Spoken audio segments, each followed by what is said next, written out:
Good night, brothers and sisters.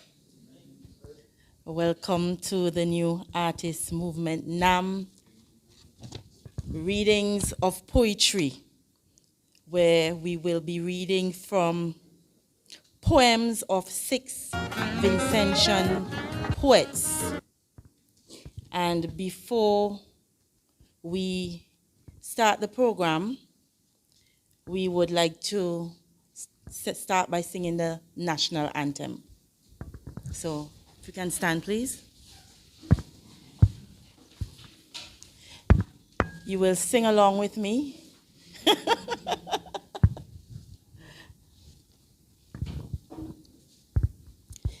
Saint Vincent, land so beautiful, with joyful hearts we pledge to thee our loyalty and love, and vow to keep you ever free. Whatever the future brings, our faith will see us through. May peace reign from shore to shore, and God bless and keep us through. Okay, thank you. You may have your seats.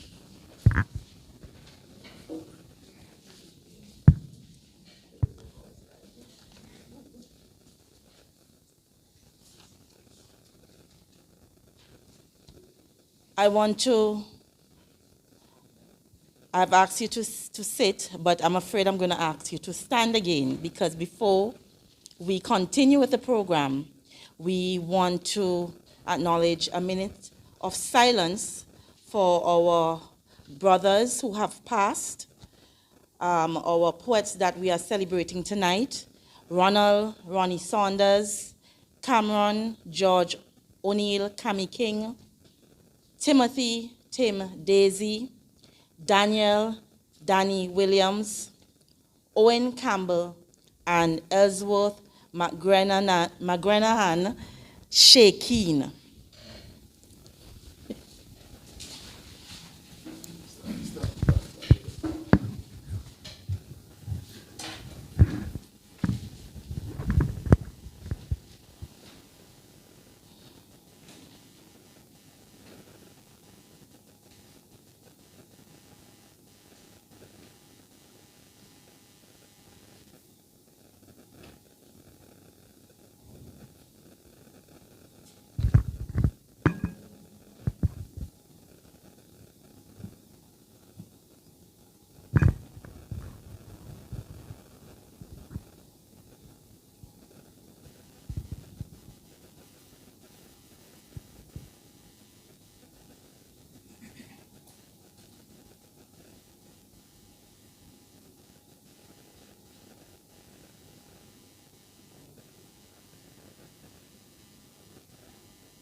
I think that's the minute.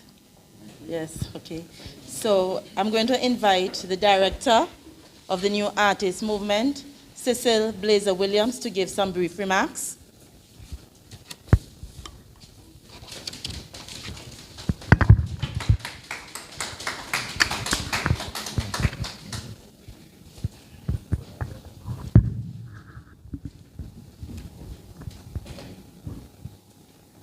Pleasant good evening to all.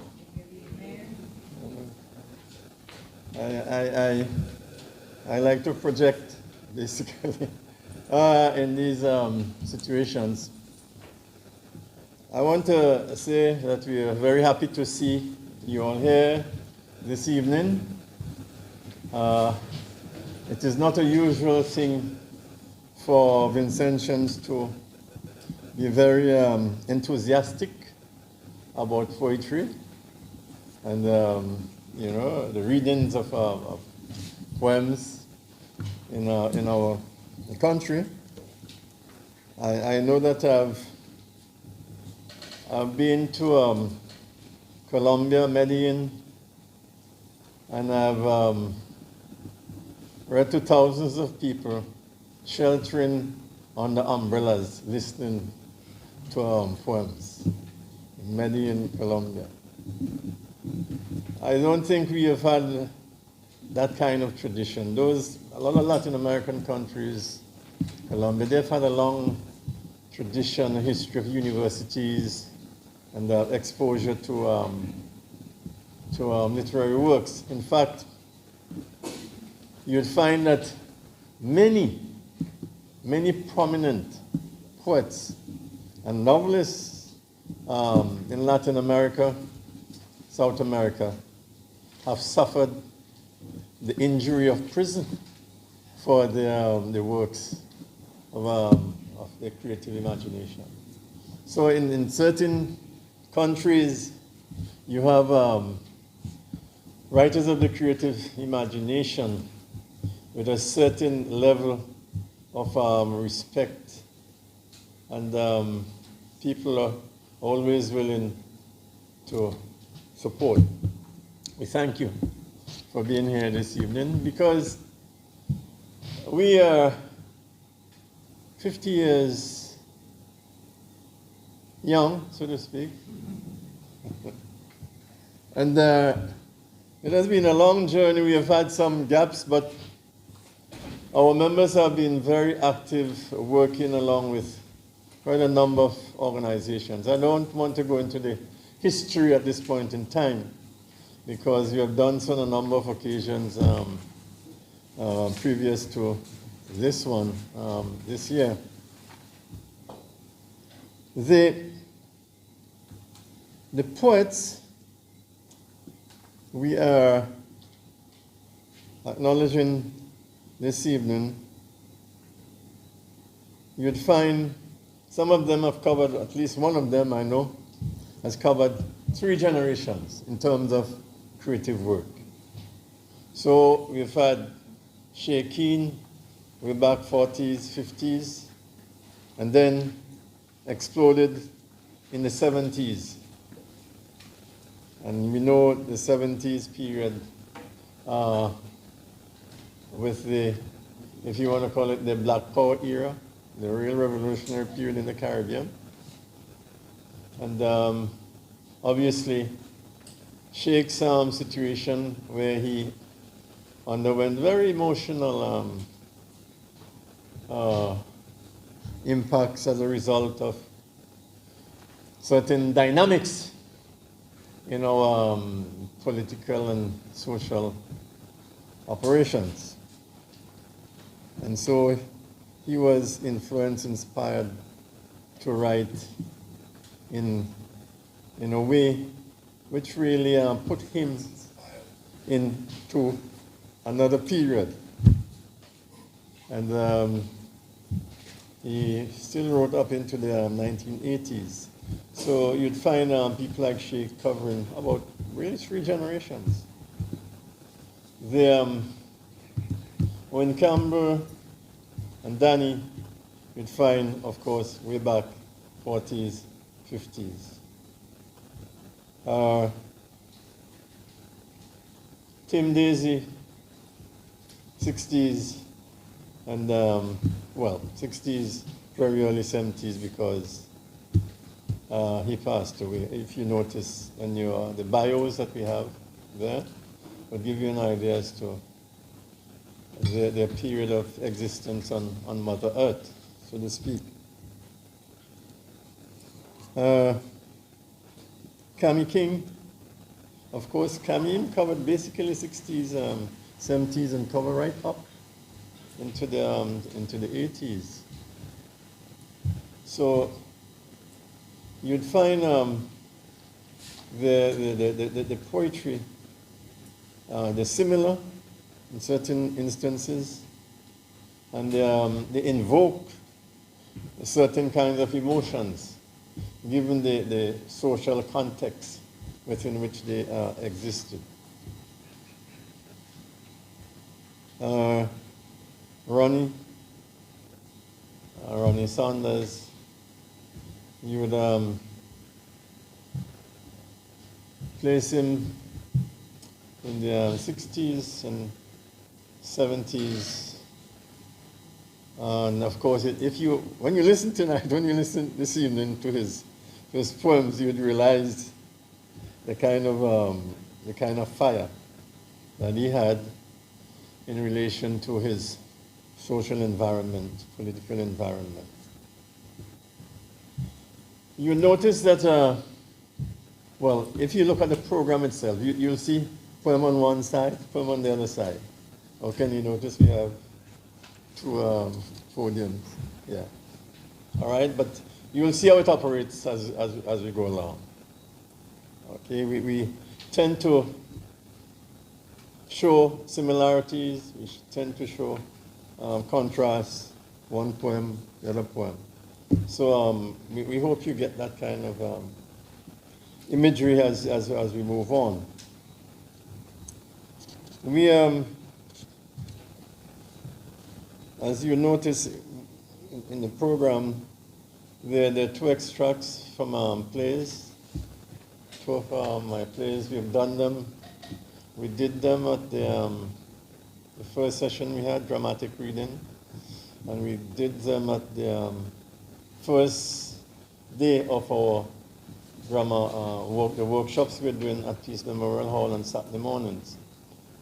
The drama session, the acting sessions were completed last Saturday and the Saturday before.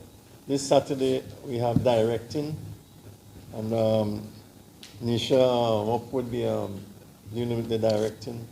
And the next two Saturdays, I will be dealing with creative writing and scripting for the stage.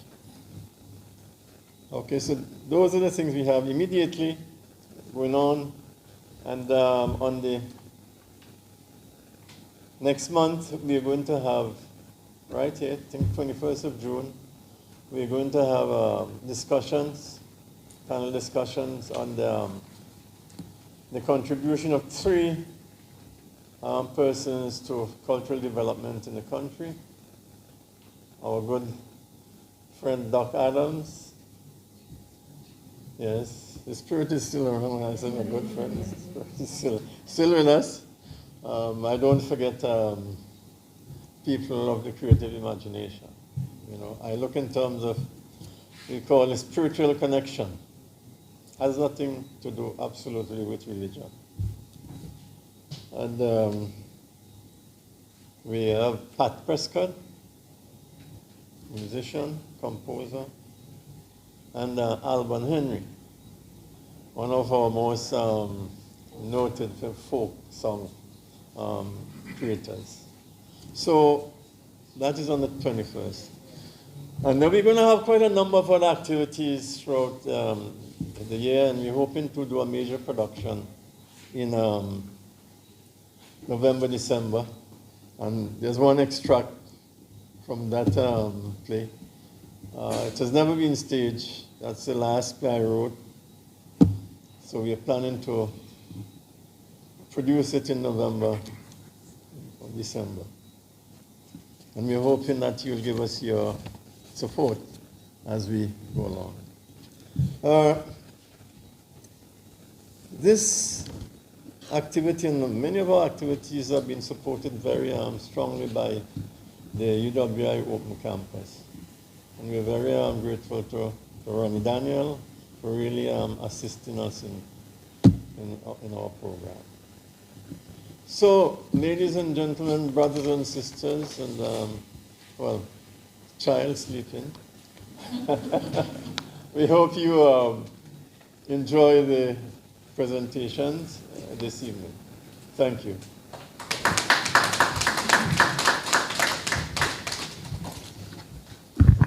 Thank you, Brother Blaze. I realize you can't ask a past politician to make brief remarks. Okay, so we are going to invite at this time the Naked Roots in Zimbo Brown to do a short interlude of drumming.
listen to like I ain't Son! Nobody send for some cook. Say oi! Oi! Oi!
Roots.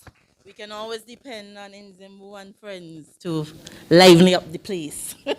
Hands up, hands up. Don't give it up. Okay, so we're going to move straight into the poems, and we're going to have the first two. We're going to have the first poem, Autopsy, written by Ronnie Saunders, read by Darky Williams, and then straight into The Awakening by Cami King, read by yours truly. This is the author. PM of a system that died rotting, but was scaled by a people fed up, frustrated, infuriated by its injustices, its malevolent violence, terrible tortures, sickening features. Its time had come, an imbalance, a surfeit of head. Politicians and corporations linked arm in arm. Fat maggots and bacteria sucking the lifeblood of a body. A famine of heart, a people discarded, clutching at hope and history, but firm and resolute, survival bleeding from their eyes. This was a system of human blood clot, clogging up minds and ambitions, rats and flies thriving, men and babies dying, hunger feeding fury, fury feeding the threat of death to stab a minister of finance, perhaps. Or burn down Barclays and root out CDC and cable and wireless, city and country. But that was a system. This is the autopsy, the will of a determined people. Walk, me brother, walk. Ocean rise up big on the shore. Ocean swallow up we house, we child, we life. Ocean swallow we up like rat and mouse. Stand still in the garden full, a rose-faced kissing sun, watching wind blow curtain, close curtain over we life. This time, every time, all time. Mama was me dada. Mama voice cry inside me all night. Today man, yesterday boy. Don't see no tomorrow. Don't feel like no man. Don't know wrong from strong. Mama still crying inside me every night. Mama still sing me to sleep on cloud, soft and sweet.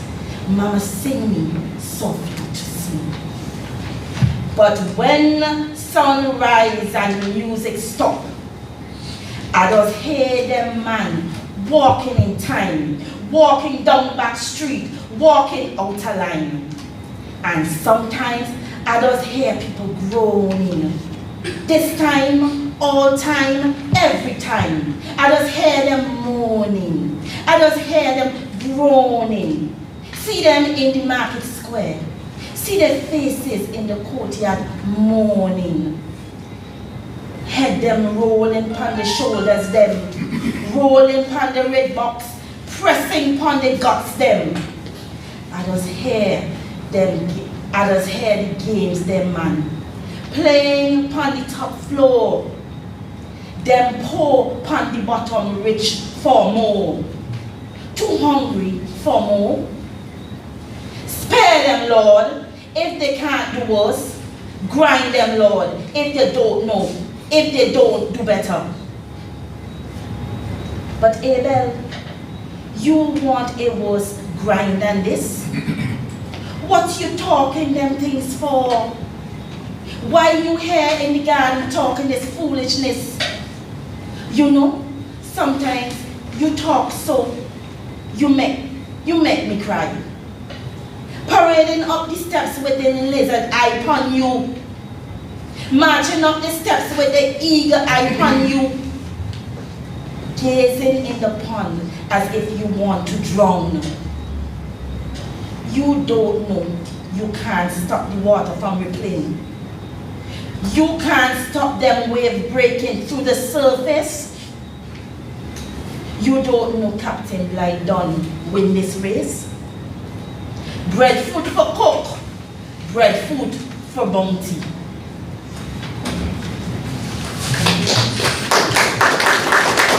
So we move straight into the other two poems.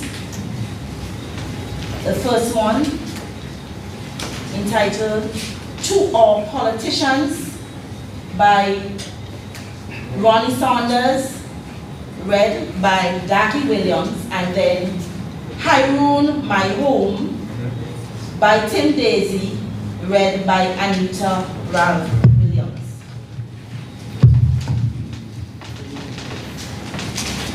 And as you hawk carefully to spit from snarling lips of contempt the flame of power on souls of empty dreams, you hoist your trouser steps skillfully and cross the flow's fickle path in liquid weakness, flowing down to turn again, to change chameleon ideas, kaleidoscopic utterances alien to the carcass of your selfish mind.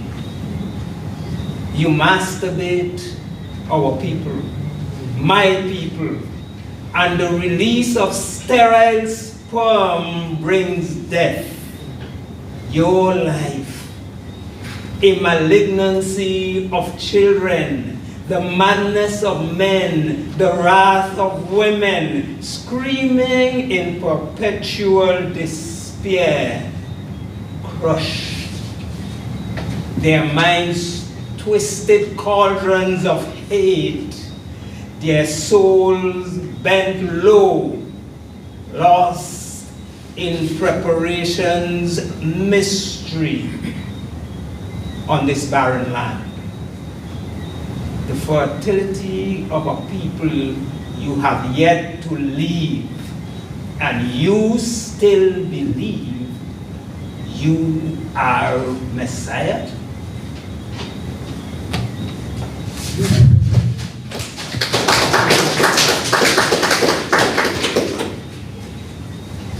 Home, where the mountains reach for the clouds, clothed in an infinite variety of green, and the crystal Caribbean laps at our black shores, like shy lovers, kissing for a fleeting moment, then running back to mother's cresting arms. Haroon, where Cupid languished in loving stupor, as Dionysius frolicked amidst her green pastures, listening to the gossip of the loquacious brook courting the stones below. Home, where the flowers compete with the setting sun, and the gentle trade winds diffuse their perfume garlands. Here where Mars rested for many a year. This is my birthplace, home of the blessed. Haroona, home of the blessed.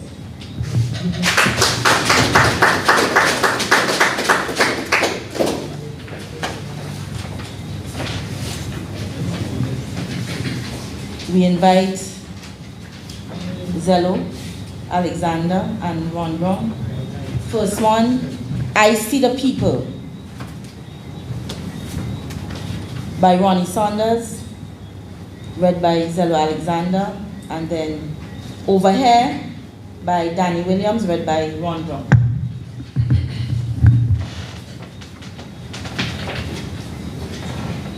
I see the people.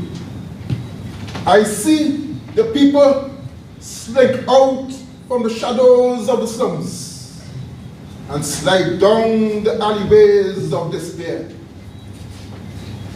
This fat land of their births, it tantalus fruit in the dreams of their eyes, for their humility is infertile, and their meekness the anesthetic peace with which you glory. And I see you drive out from the mansions of the hills and cruise down the streets of Pretoria. Your greedy, clutching claws casting crumbs to cool your naked conscience. But your pride is false, and fear is a flame in the treachery of your eyes. I see the people suck up sapiens from the slimness of the stiff and smile at Solomon's grave. Their charity expended, their faith a fertile thing, their hope a cauldron in hell, and their bitterness your wealth, crimson with the blood of centuries. Yes, I see the people. I see them dig deep into the unreplenished resources of their love to find life, for you offer not even the chance to feed upon the lifeblood of their toil. I see the people rise up. I see hunger strangle a politician or two, and poverty rip the heart from a bank. I see a great grave, and on it, the start of something new.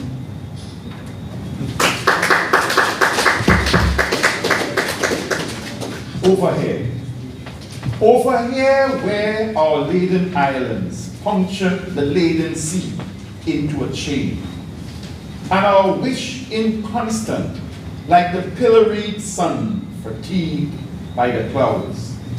Here where pain is narcotic, blunt and dull, frenzied, we have hoped.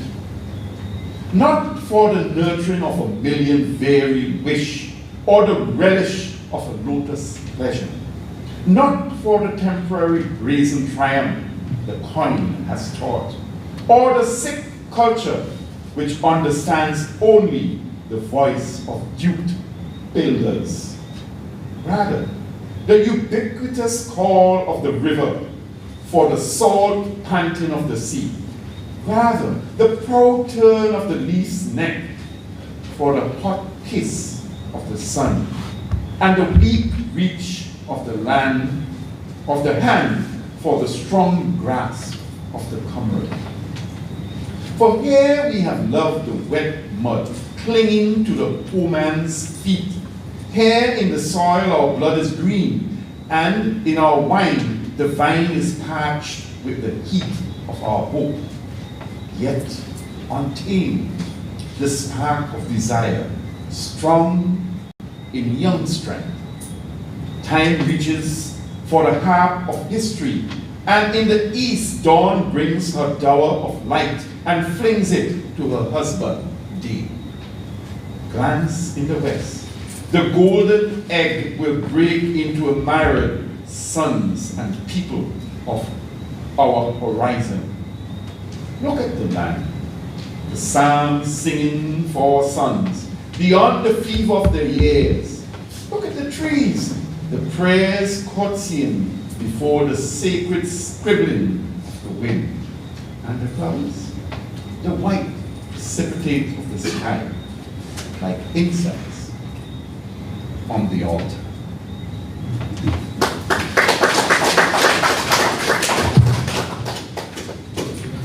Letter, Song of the Peasant by Danny Williams, read by Nigel Weeks, and We by Owen Campbell, read again by Ron Brum.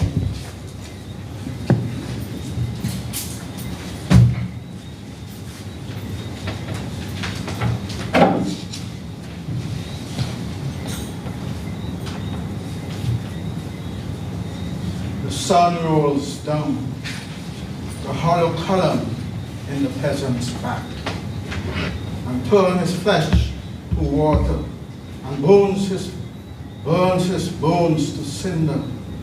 From water, horse crap, cinder, and fly. Earths break into green feathers, flaps in the sun, flowers from seeds, and sweat into harvest.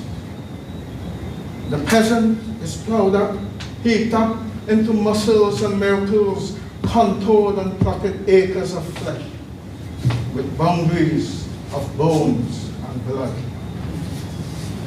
And harvest is the peasant. He who wields the stubborn sun, whose flesh runs rain and water, whose callous hands and sunless palms, the burning sun in the secret chambers of the soul, and bubbling vessels in his body, launch into breaking blood, sails into countless flood webs, breaks the seashores of flood, the dry lips of the land. Oh, here is the peasant, who must conquer soil and sun, pull victuals out of the belly of the ground, carrying the sun in his loins, draw water out of the deep wells in clayed soils. Peasant is a green blade of grass, innkeeper of the deep dark peace. O earth, locks and unlocks the ground, spewed and underworld. Is heart of the earth, soil of the soil. The peasant is king of the islands, yet we, ladies and gentlemen in silk, pass without a glance, without obeisance.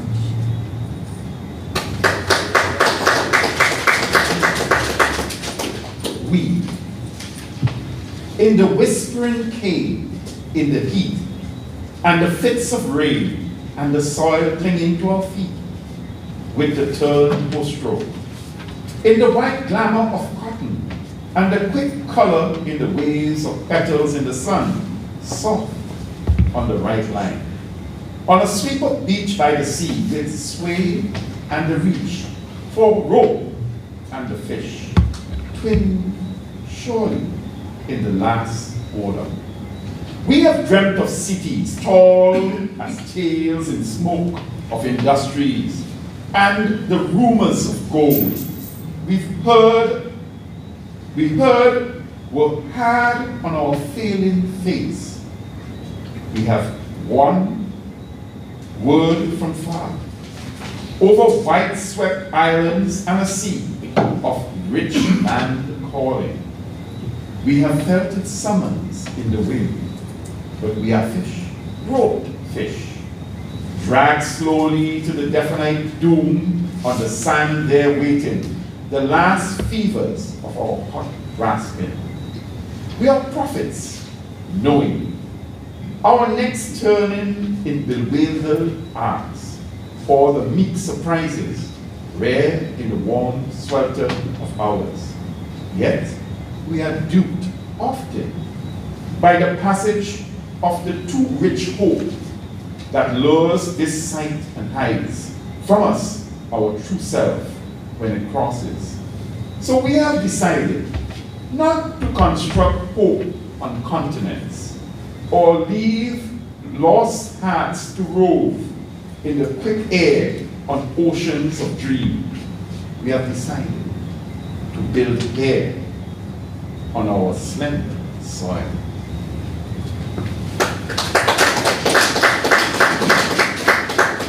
Letter for a Friend by Danny Williams, read by Glazer Williams, and then moving to From a Vincentian Poet, Fellow Vincentians by Tim Daisy, read again by Ron Brown.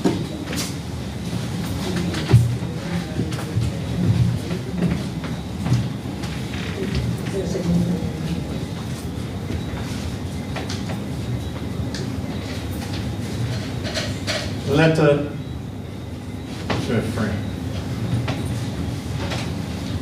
it is not always dark.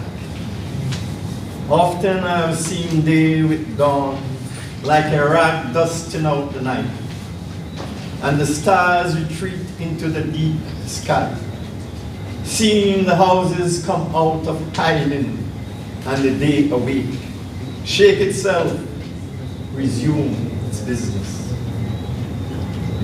It is not always dark.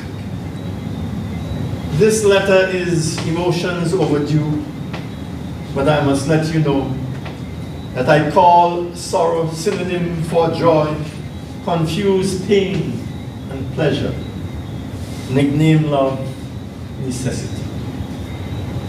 So, when uncertainties ago the season was fitful, I prayed that he would Jamaica us, and when fears ago we Damocles and Soufriere hung its threat, he did not spill us as I had hoped, so that love could come like a thief and circumstance chisel friendship out of ashes. So burn the holes in your cheek with tears, my friend. The dead are more secure than me. Pass the spite in the sun and the farcical smile. The habit of living and the dry jest in the cracking wind. For earthquakes do not shake them, though the earth cracks. But we crack at each tumble of the sky. Resuscitation begins in the dark, and not out of the night. The light is begot. Eternity is a stretch, and time the boundary stone. But on the edge of the heart, wisdom is weak. And I too have paid my bill for sorrow, cashed my share of tears, known the currency of the salt cheap, and learned that grief is no miser.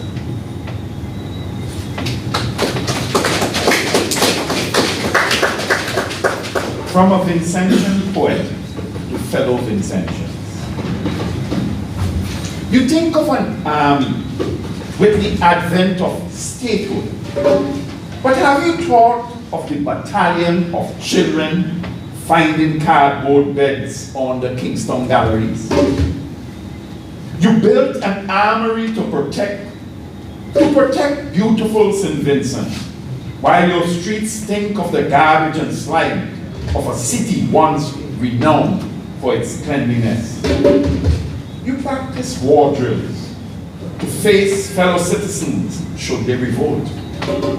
But what about the revolution in prices, where domestic economy went awry and increase, decrease? You and your fire drills, spouting expectancy on impending hazards.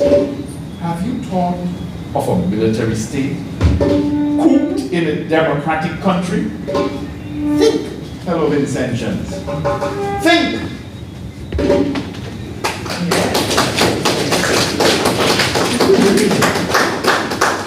Ring of the Moment by Danny Williams, read by Nigel Weeks, and then In Soufriere's Shadow by Ronnie Saunders, read by Blazer Williams.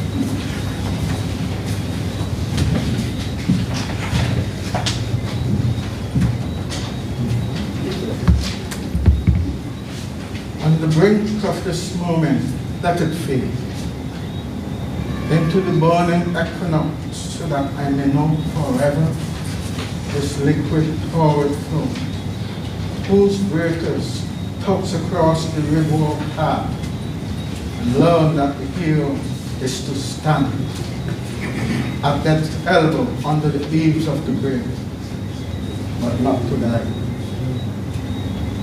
For to be brave, to die but once, is to be afraid of death and the intimacy.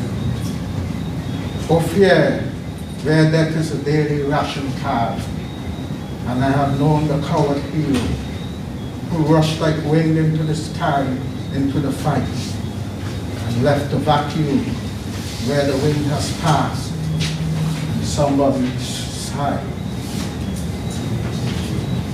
On the edge of desperation, let me not know fulfillment for the eternity of emotion. Hope is a slice of time, each an unreal whole. Like when the sun is a niche of space silvers, a wooden air or a moon is impassioned, spells, sucks up blood of the dead and clips in the sky.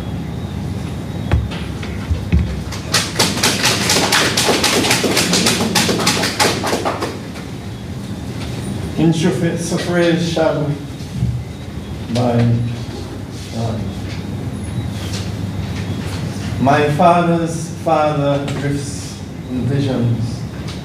His mother weeps despair in this ageless passage of myth and time. And the mud cracks on the face of your living room, neath the misery matted thatch of your father's dreams. His children's now daub the wattled confusion of flashing lights in strobe. Firestones and coals smoke the eye drowning. In the spider's delicate art spinning strings, spinning survival's squalid lure, hiding the truth in shadows of Caribbean excuses, septic from the middle passage. Paradox. The heart, so Christian, is rampant even now, and yet a brighter day haunts your gentle dreams of peace, of home. Fall with the Judas kiss on Peniston's grass carpet, croons homage bending palms, a bleeding soil, jaded sea, gem Antillean. We are the social confusion of minds, and time is twisted, untwisting snake-like in the heat of conscious, bereft of conscience. While people in memoriam die. The man-made demigods of power smile, counterfeit in noble class, cool. My island reels and festers hate in silence of political rift, sliding on banana, our penny well concentrated. The river stone is dried, the bloodless with fragments, the people's past is naked on the crags of hope for tomorrow. The choice they cannot choose, gentle dreams of peace, and fear drapes its shroud on the flambeau's hungry flame, but Soufriere warns the holocaust. Change names, change in changing times. The block, the slum, the ghetto, crawl from the cane garden of Villa, Montrose-less garden of Chateau's spooning blades. And Paul's bottom tongue, quarry are rocks of the past. Tormenting the hung head, now kissing the sky on arms. His hands no longer closed, they clutch the fire, mystic from jam down to Tidad's funky sound, and evil beam shies away to smolder in the phoenix ashes. The flame is not the light. The door is open. The drop is cold. The federation of minds incandescent in spliffs burn their tight alleys dark on patience critic, crumbling your peace with love, curling from the lips of your sons, shunning the being of non-being, created in the substance of possessions. The dispossessed are shadows Their voices echo back in blanched falsettos of your preaching. They wait. The years have caught them, but time has not left, and no light shines through the matted thatch of their confusion. Their Christian passivity, succor even from the womb, placid as Suffra's created meniscus, their dreams of peace, nightmares, sorted by the systematic offering of promises, buoying their hope. In transience and flinging your hunger back to the abyss of minus. We are the living stillbirth of a madness, and Suffra's shadow, our asylum.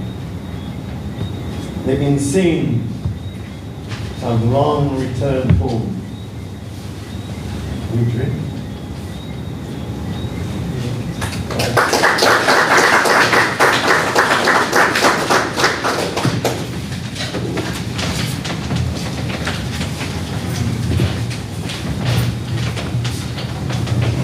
Thank you so much.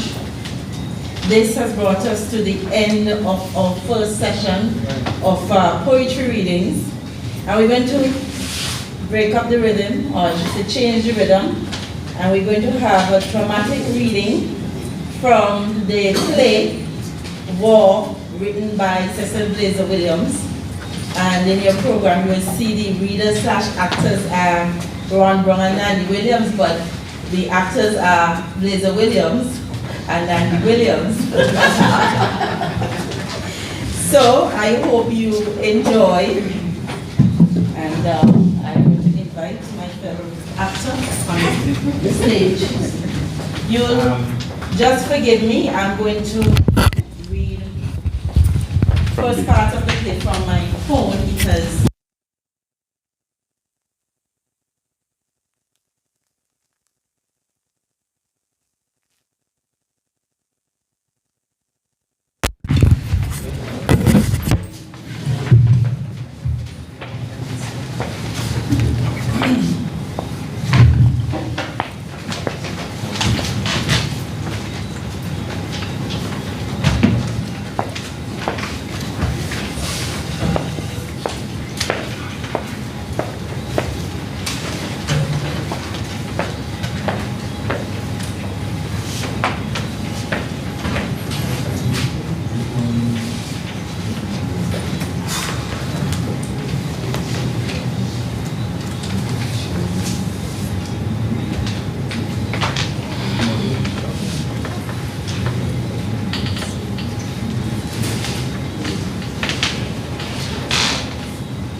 Tell me something about yourself. that will take too long. You might be court-martialed. I'll take my chances. Interesting. What is? Taking your chances. In my job, that's what I have to do. But right now, I want to know more about you. My story is not a pretty one. I'm accustomed to ugly ones. Is that so? Well, it depends. I see. My mother gave birth to 3 daughters and 3 sons. All from my father, who died from tuberculosis. He worked in a factory which made ice and virtually killed himself trying to feed us. How did your mother make it after he died? She got another man who called himself our stepfather. You don't sound too happy about it. You don't feel happy about stepfathers who take advantage of your older sisters. It was he who forced them into prostitution. They left home and tried to make it on their own. How did they make out? My first sister was lucky to meet a wealthy man who divorced his wife and married her. You're joking. Why should a man divorce his wife to marry a prostitute? Because she doesn't spend her time polishing her nails, calling the maid, and getting out of shape. Because she doesn't spend her time watching her neighbors. Because she believes that you do not get married to please hypocrites because you happen to be pregnant. He married her because she isn't a fake. Because she doesn't see sex as something mechanical. He married her because she is not cold and frigid. Because he saw in her the potential, the essence of womanhood, trapped by circumstance, waiting to be released. You sound very convincing. You think I'm making up a story? No, I believe you. What happened to your other sister? She raised enough money to get out. From prostitution? Yes. From that and other sources. But she's ambitious. She's now a nurse in North America. What about you? Didn't your stepfather interfere with you? He lost a leg soon after my sister left home. That's tough luck. He deserved it. He's not being cruel. After a while, you don't feel anything for some people. I see.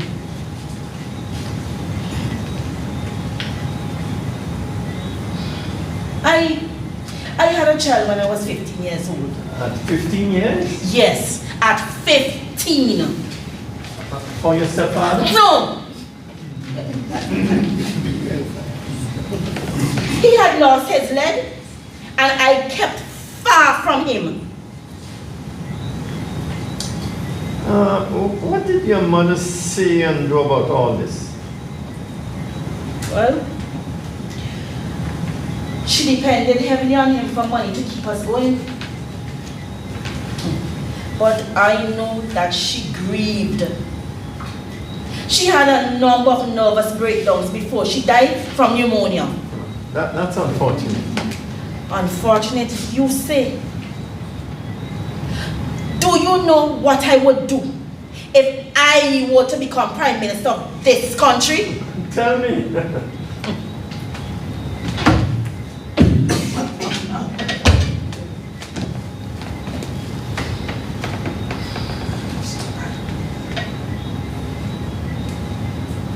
As Prime Minister, I hereby declare war on all fascists, on all racists.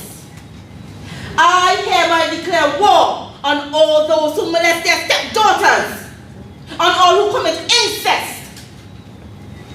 I declare war on all rapists, those defilers of God's temple. They shall have their private parts cut off. They shall be whipped, stoned, and hanged in public. I hereby... Okay, enough. You made your point. This is not a political arena.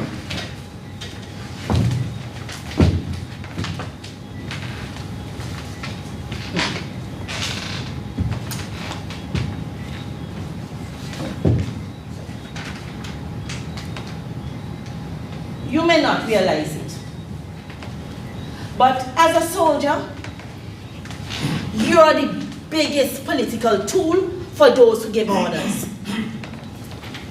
I don't understand you. You like the company of men, and yet you're so politically conscious. Do you belong to one of those subversive organizations? I am my own subversive. You're not going to subvert me.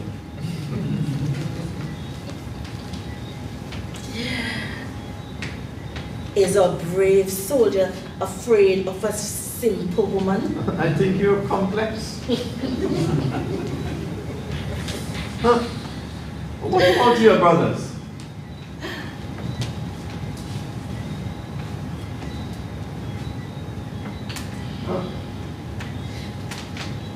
The Ministry of Security and Defense has announced that 2 soldiers who were wounded in the battle against the guerrillas in what is called guerrilla territory have since died. This brings the number of men killed to 12. The Ministry of Security and Defense has extended its deepest sympathy to the bereaved families. Meanwhile, members of Company D of the 7th Battalion are asked to report to headquarters immediately.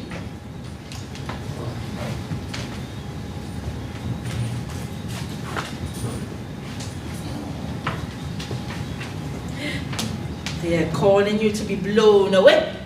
Soldiers live and die.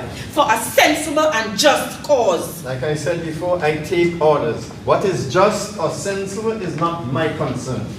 Give me my shirt. I'm not going to be court-martialed. You said you were taking your chances. Not like this. You're not keeping your word. I didn't make an oath. You said you were taking your chances. That is not an oath. It is. No, it isn't. Yes, it is. Oh my God. Don't blaspheme. I am not blaspheming. You don't deserve to call God's name. Lady, go to hell. You are going to hell. You're going to be killed. You're going to kill people. You're going to get yourself killed, soldier boy. Take your shirt. Somebody is going to fill it with bloody holes. Oh boy, oh boy.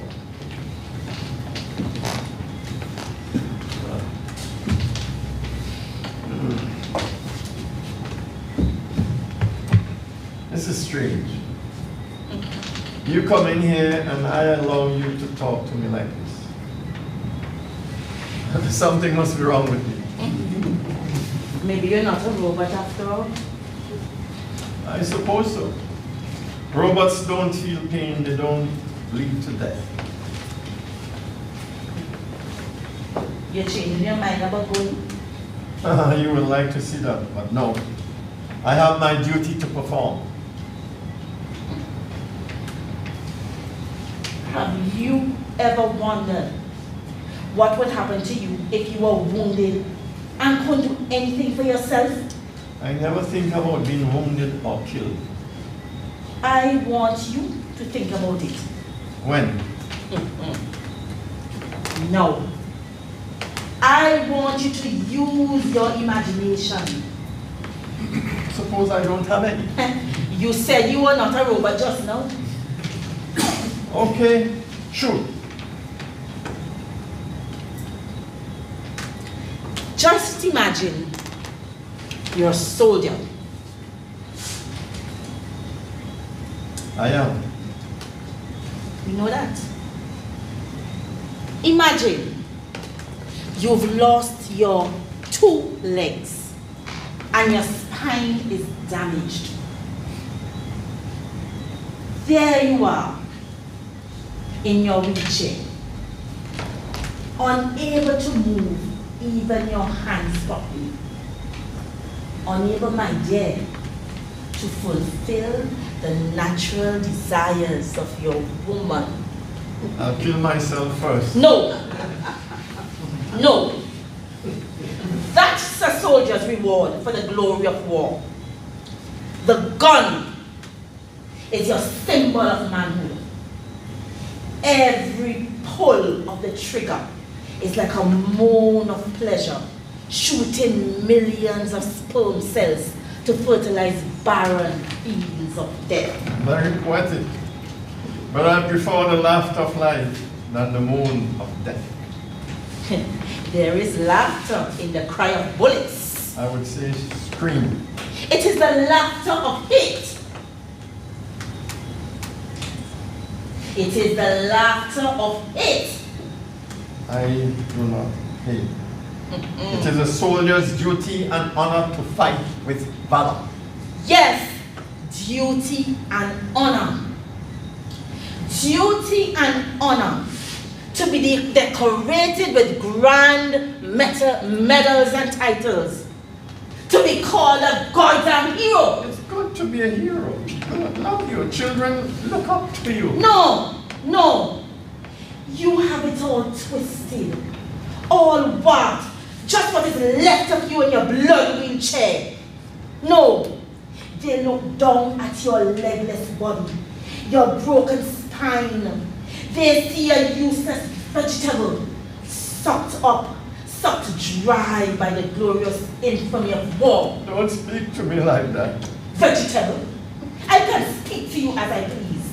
Look at the hero, for God's sake.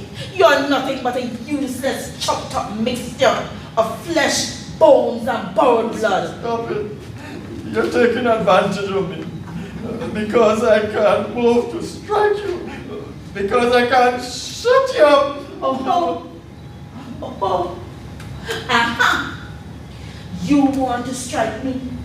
You want to shut me up like an enemy soldier in the other end of your gun? You want me to remain dumb? To play my role as a woman the way you want me to be? But you don't understand. I'm a woman. And you can't even make me feel like a woman. Stop it. You're being unfair. You're being cruel. No, I'm not cruel. Don't blame me. Blame your duty. Blame your honor. Blame the goddamn war. Don't blame me. I'm not blaming you. You're hurting me so much. No. You're hurting me.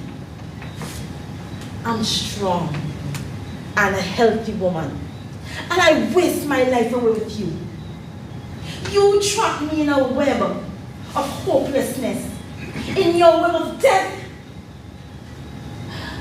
But I'm escaping with Herbert. Herbert? Who's Herbert? Ah, you don't know it? Nobody ever told you? When you were out there killing and getting your legs blown off, Herbert comforted me. You have done that to me. What do you expect an energetic teenager to do? Sit back until they send home your dead body. You can't make love to a dead body. But I'm not dead. You're not far from that. That's why I'm escaping with Herbert. Please don't go with Herbert. I'm glad to see you, Herbert. I need love, Herbert. Please make love to me. Please don't do this to me. Please. Hold me tight, Herbert. Oh, Herbert. I love you, Herbert. You love me too. Don't bother with him, Herbert. He can do nothing. But you're strong. I can make love to you. I can hold you with my arms. I can kiss you. I like that, Herbert. Listen to him, Herbert. He can use his arms and lips. He doesn't understand, Herbert. Herbert, squeeze me. Tighter, Herbert. Tighter. Oh, Herbert. I like that, Herbert. I like that. Don't torture me. Listen to him beg, Herbert. Listen to him whimpering. Listen to the whimpering hero, Herbert. Listen to the decorated soldier, Herbert. Herbert. Oh, Herbert. I like that. You are not a hero, Herbert, but you make me feel like a woman. Oh, God. Let me die. Please, let me die. You okay?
This is known.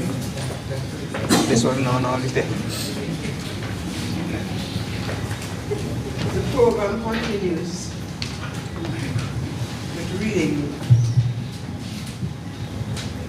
The first on the list would be August by Ronnie Saunders, read by Jackie Williams. The second, Washerwoman by Owen Campbell, read by Basil Williams.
August. August is a new era, a rebirth, a friendly flexibility that bends like grass in a breeze, spreads like cloud on a windy day, and glows like no other time of year. August is people, you and me, boys hurrying home after a long day, girls unfalling into women, people in love. August is strangers from St. Lucia, Grenada, new faces, friends, new friends. August is mankind. August is play football around park, running at dawn, tasting the new day and the sweat off your forehead. August is cricket all day and marbles and bad suits, salt in your eyes and mouth and hair. August is lying in bed till 9. A new book, cold lemonade in the afternoon, liming with the boys. August is pure fun. August is fruits, bananas, oranges, sapodillas and watermelons, guava, sugar apple, and plum, rose and mango. Fingers coated with thick yellow juice that runs from the lips all down to your bosom. August is a full stomach. Nature makes August gay and alive and different. August is the sun, sea and sky, a butterfly, dewdrops. August is rain glistening in the sun, a wisp of breeze, grass. August is August, and this is August. Its color, August greens and ripens to golden August is blue and immaculate white. August is the brown earth and the colorless color of water. August is expectancy, anxiety, hope, a yearning to be loved. August is movement, stillness. August is aurora. August, austere, authentic. August is the crown of creation.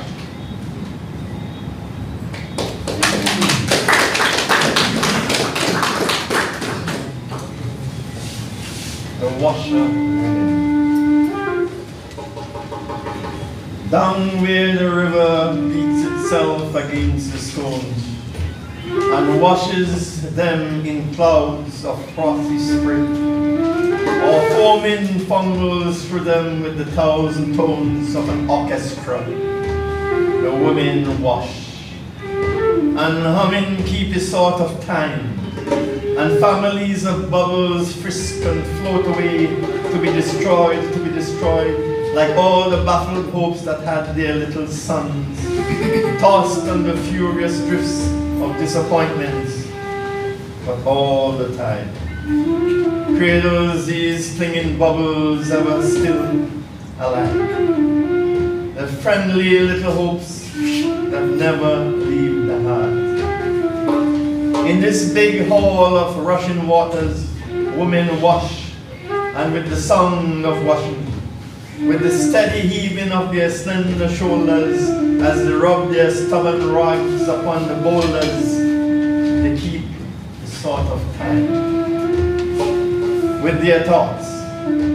These were unchanging like the persistent music here, of swirling waters, the crash of wet clothes beaten on the stones, the sound of wind in leaves, or frog croaks after dusk, and the low moan of the big sea fighting the river's mouth. The ever-changing patterns of the clouds before their dissolution into rain, or the gay butterflies maneuvering among the leafy camouflage that clothes the banks and hides their spent remains when they collapse and die, are symbols of their hopes and gaudy plans, which once they dreamt, but finally they learn to hope and make plans less elaborate. It was the same with those that washed before them here, and passed, leaving the soap-stained stones where others now pass to, like devotees to pagan gods.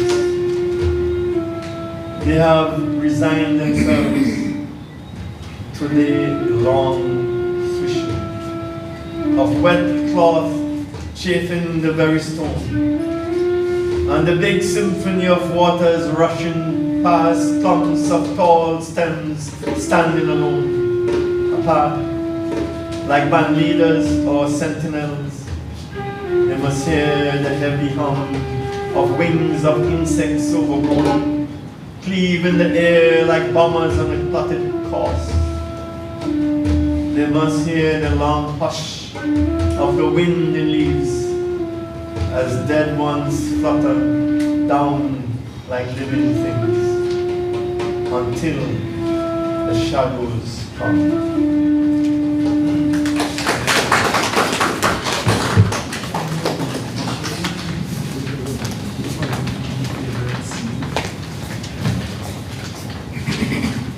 Followed by Web of Stagnation by Tim Daisy, read by Zello Alexander, and Enter Citizen by Cam King, read by Nandi Williams.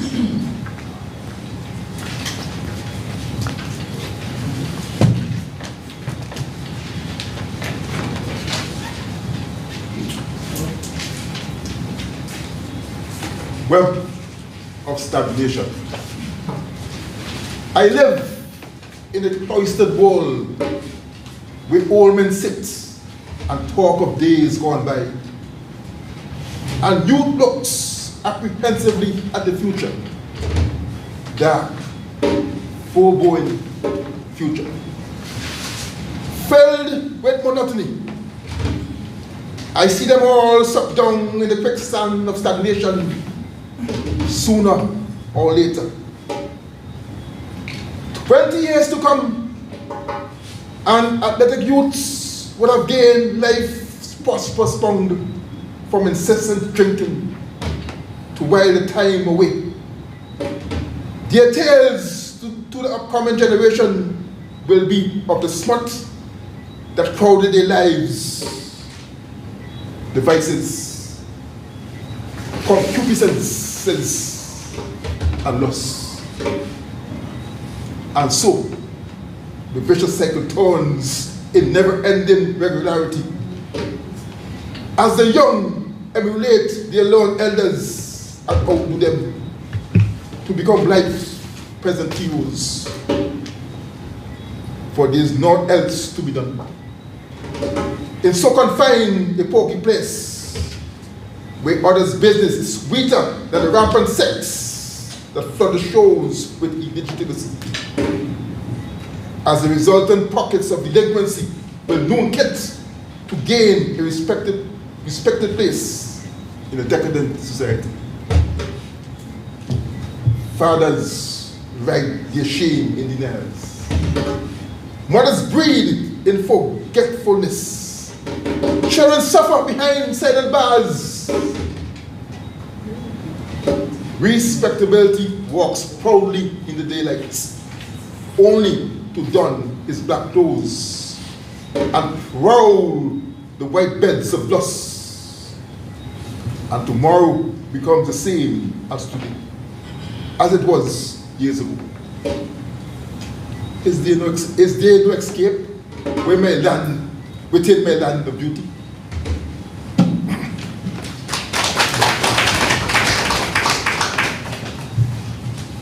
To vote or not to vote? That is the question. Whether it is more honest to the soul to bear the whips and chains of outrageous politics, or to take franchise against the death of freedom and by opposing give life to it. To abstain no more to vote, and by this to say, we end the heartbreak and the gross unnatural rape electorates are here to, is a deviation devoutly to be wished. No more to vote, to sleep, perhaps to dream. There lies the awakening, for in that sleep of abstinence, what nightmares arise when we have shelved this mortal's voice, this mortal's choice, must shake us out of sleep. There's the angle that makes tragic the electoral voice. For who would bear the whips and chains of tyranny? The oppressor's law? The proud man's arrogance? The pangs of unclean lust? The law's insult? The insolence of office? And the blows long-suffering patience of the unworthy takes, when he himself might his franchise win with a bald point? Who would unseen taxes bear to grunt and sweat under a pauperish life, but that the dread of abstinence, that no man's land, from whose region no vote returns, puzzles the will and makes us rather bear those ills we have than fly to others that we know not of. And so, lack of conscience makes us cowards all, and thus the inner voice of resolution is strangled by these agencies of lesser evil, and enterprises of national strength and worth with this regard become abortive and lose their birth to action.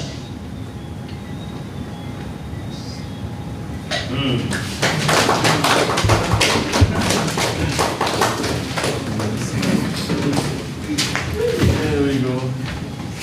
We now have Peanuts by Shaky, read by Marlon Joseph, and My Neighbor Plum Tree by Shaky, read by Blazer Williams.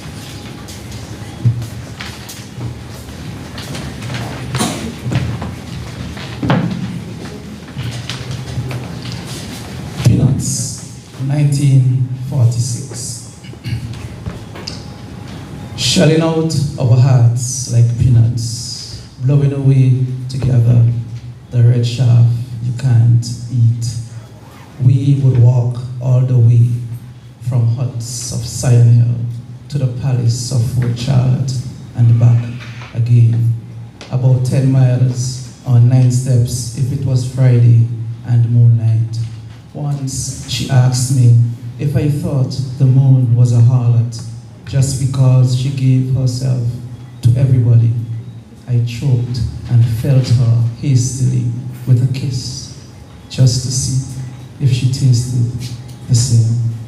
Some Friday night it was like this, though we were inclined not to remember. In old Carrie Wilson's cinema theater, she held me very close by the little finger while Humphrey Bogart smelled something or other, or Bob Jones or Tom Keane wasted their time with horses and guns. And one night in the park, when she turned to me in the dark and asked me to feel for maybe a hairpin she had lost, I choked and thanked God. These things somehow remind me that bananas can be eaten without thinking about the world market, and lovers' mothers can be helped to decorate a church at harvest, and politics may be more or less what you hear on the BBC Overseas service. One Friday night when it was like that, we heard that huts and palaces never meet for long. Shelling peanuts today with hardly anyone to blow away the dead stuff you can't eat. I am inclined to doubt certain things about bananas and the BBC and Fort Charlotte and things. And I am sure it being such a long time since I realized that all my loose talk about wanting more than little finger walks and peanut skies did not in the least deceive her, that my sailing far away on that empty Sunday morning never did quite display how bravely I could leave her.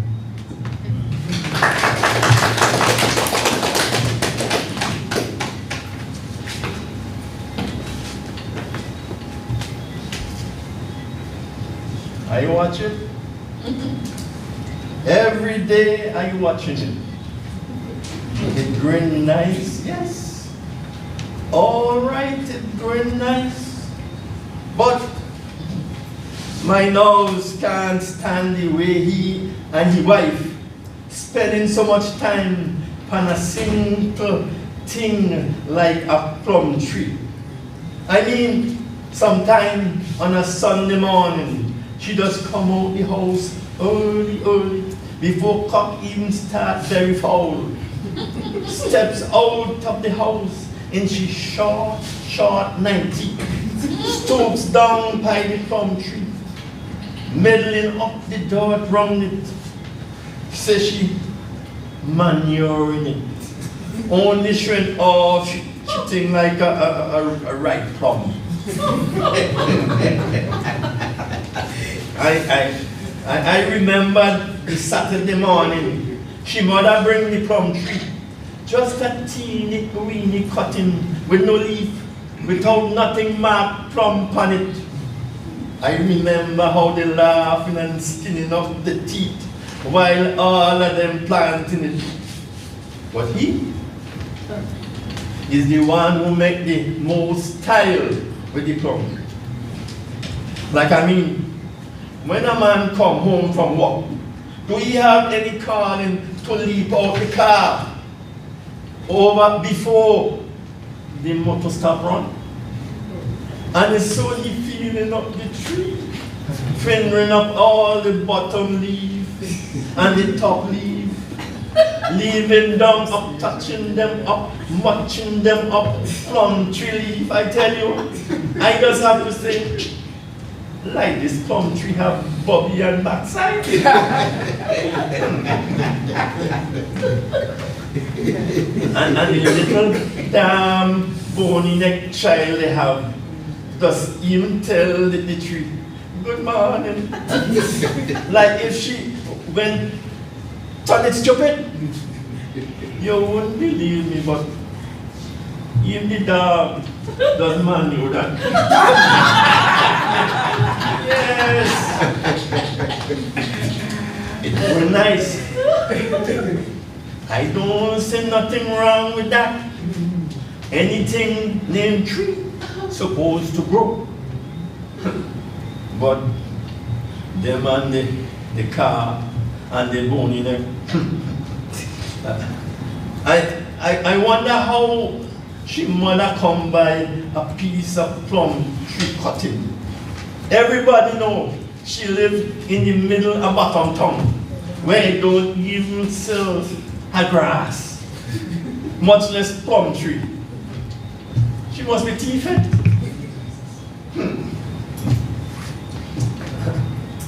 And it didn't have, it anyone have car?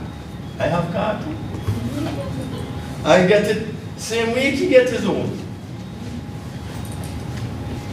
I don't look for the work yet. Too, but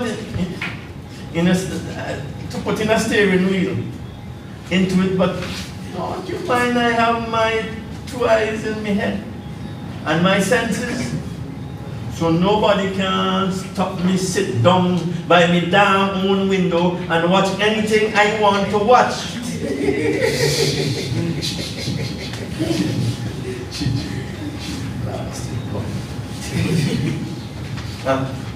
I bet you they must be just dream about when the plum tree bear, how all the little children run here going flock by for them house and call them Mr. and Mistress and beg them please to have couple grain of plum, sir. Yes, I watching it growing nice. But let me tell you something. Just lay that plum tree only grow 1 inch faster than mine.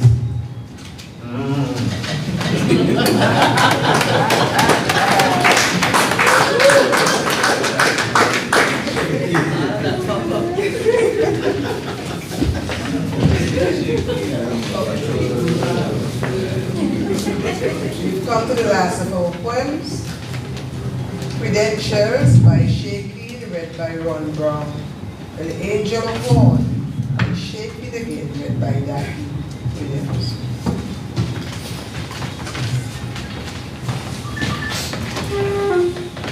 Six-year-old, and my father gave me a trumpet. And he showed me how to blow it, how to polish it, how to respect it. And he said, exercise your potential. Hold on to this. But the neighbor them say, boy, where your manners? Where your wool tie? Where your hymn book and your carp hat? You mean your father didn't give you that? So I tried out the credentials. I take it out, I polish it, and they like it. And I say, my father didn't give me that, he gave me this. 18-year-old. And my girlfriend vexed with me trumpet. She said, boy, where your money? Where your hard pants? Where your whiskey? Where your shot jack? And your Fiat? That is essential. Otherwise, you're going to miss tip for tap. So I roll up my credentials to repolish it. Then I blow it. She like it. And I say, my father didn't give me that. He gave me this. 25-year-old. And I hit the mother country.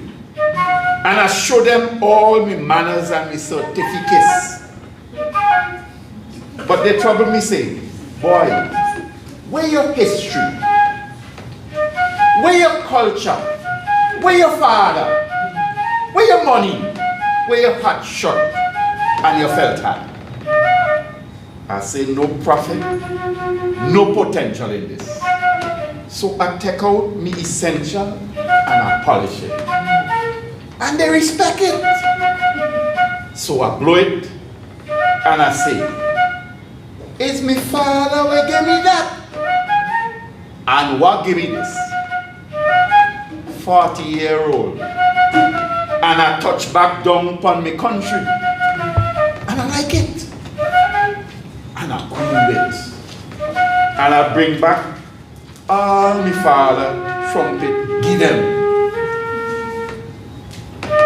But the sweet fool them say, boy, where you come from? Where your big car? Where your old hat? Where your snap soul? Where your whiskey? And your is definitely non-residential. All this trumpet is a famous load of piss. Hold on to this. So I lift up my credential. Same one my father showed me how for polish, how for respect, how for blow. And I say,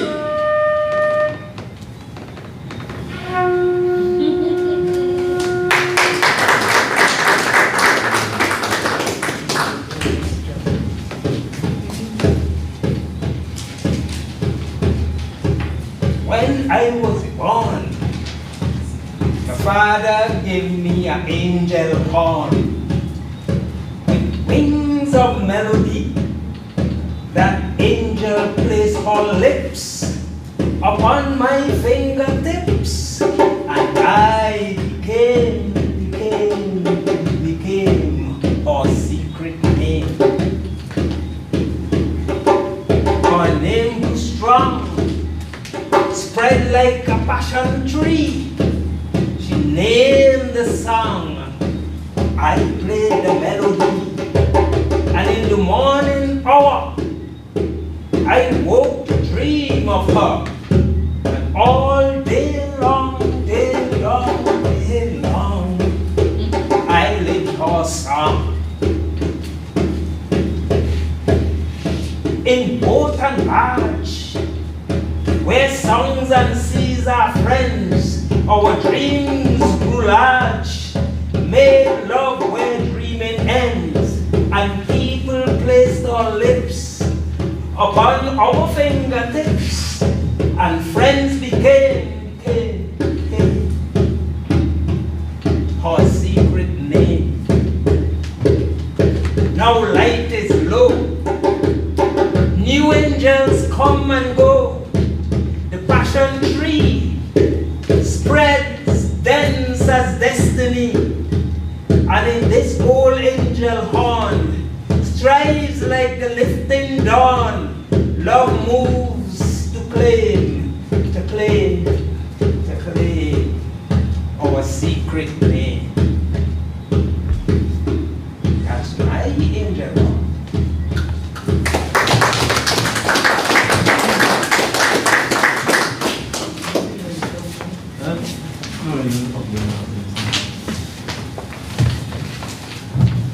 You're almost at the end.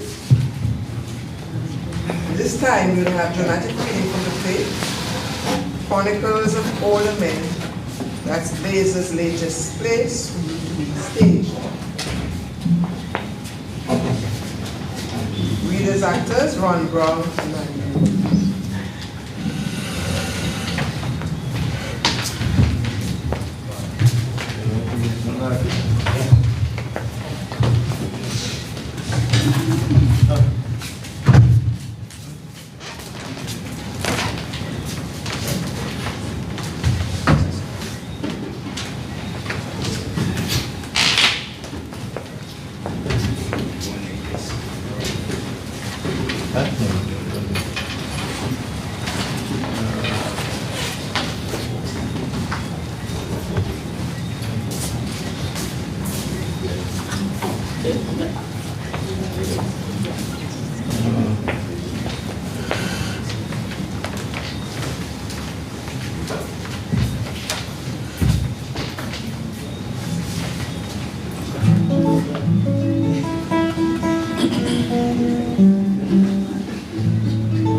trying to make a calypso or no? Girl, if I tell you, you're gonna laugh. Why you think I'm going to laugh? Because I'm thinking about making a performance with you in it. It's no effects. Why you want to put me name in calypso for? Quite involved, you know, man. I don't know how you and old man still friend when you don't make a calypso on him. Keep me name out of your calypso. I didn't mention his name in the calypso. But everybody didn't know who you talking about. You can't blame me for that. Look, this is a relatively small country, and everybody know everybody comes. But how come you want to make up another calypso about old man? Girl, the man cussed me the other day right here. How come? He and Dolphus meet up right here. Oh, lad. I know that he still has something born in him against Dolphus. They didn't fight. Well, I see old man go up to Dolphus, and he start a cussing. So I think, look, old man was in such a temper that he go and hit him. I go between them and say, old man, take it easy. And bam! Just so, the man start to cuss me. Say how I know better than Dolphus because I go behind Venus man back and have picked me with she. And how she man just get a court order to take his name off the child birth certificate. What is it, Jude? You had the man mining pain at that for years? That is what you should make up a calypso on. That is exactly what you tell me. Make up a calypso on that. You know, girl, I didn't expect you to lash out at me like that. I kind of go home, I sit down, I think about it. And I cry because I feel real guilty. Well, you shouldn't feel guilty and no. You should feel guilty and but you're not more guilty than all them policemen and head teachers who used to have picnic in almost every place they walk. You know, it's just the other day I discovered that I have another sister. My son could have picked me with his first cousin just so. Girl, if I tell you a story, I know a fella who was going to marry his sister. His father realized what was happening. So he kind of admit that the bride-to-be was his daughter. The whole family nearly mashed up just so after that. Because the girl mother was his wife's best friend. Oh, lordy, lord. Oh, all the mankind ain't easy when it comes to woman, eh? But you know, you want to let me hear how the calypso song so far. Well, I kind of have it in my head already. Eh? I was just working it out before. I might make some changes later. I'm going to call all the name now. Eh? But I could change, say, Henry to Danny, and Beatrice to Darius, and like you, Doreen to Maureen. You better do that. When I sing it, you know, before the big crowd. It kind of have a slowish beat. But let me, here we go.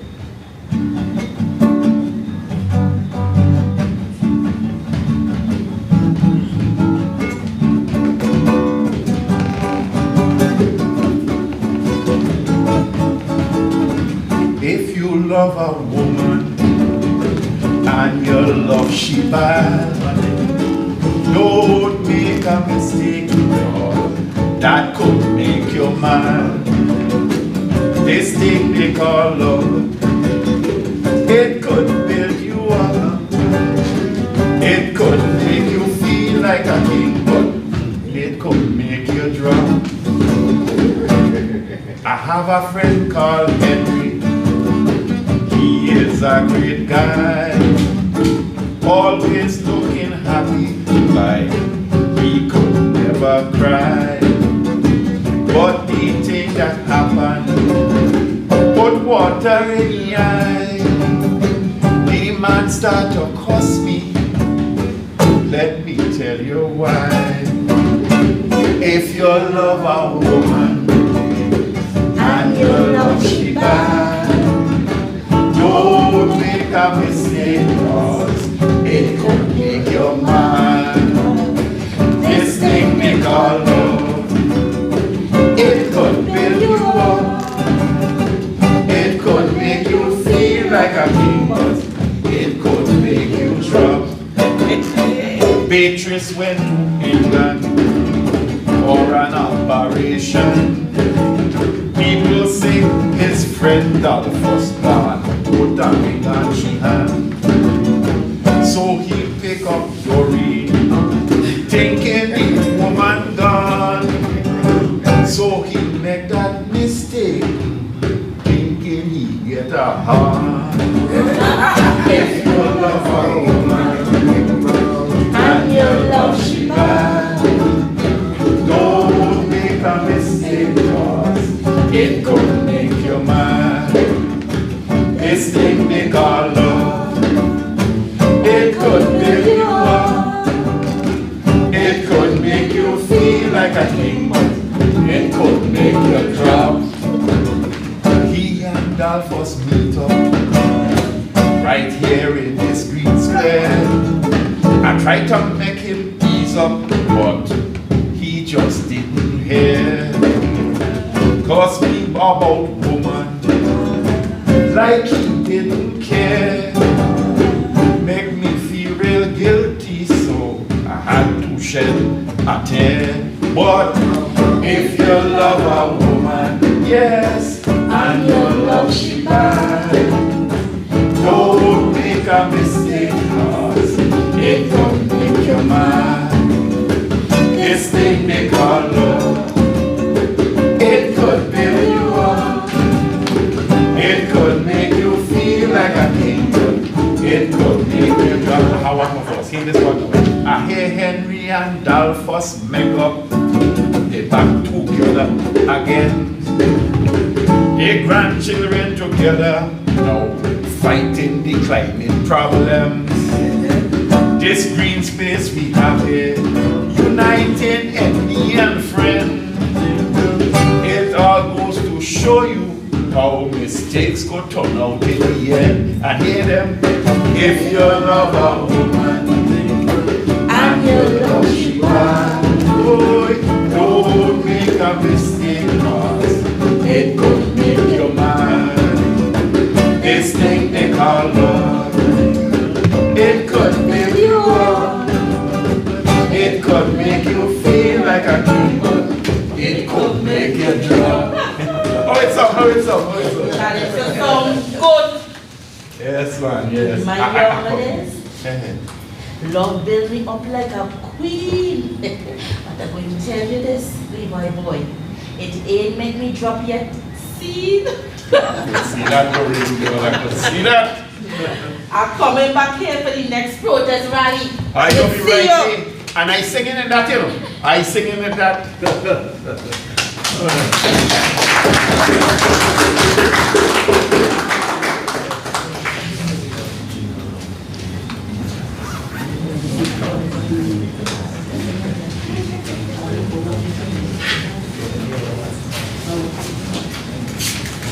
And now we have come to the end of this program, and we want to say thank you to our very appreciative audience. And we have the Nichols in the audience. We'd like to say thank you for coming out, and listen again for the next round of now.